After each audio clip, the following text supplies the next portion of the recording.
That means you have to get a big honking tile cutter instead of the... I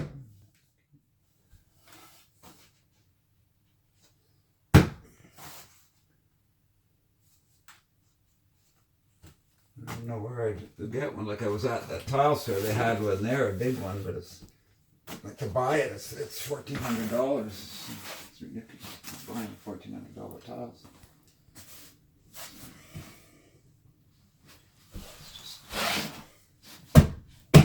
These tiles are not the same size either, which is really great.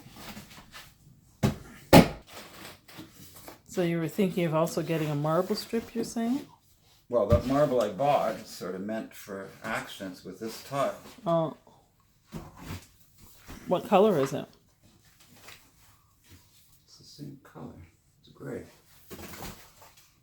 We tested it already. I don't know why. I should remember that. We checked it. We brought this tile in and tested it.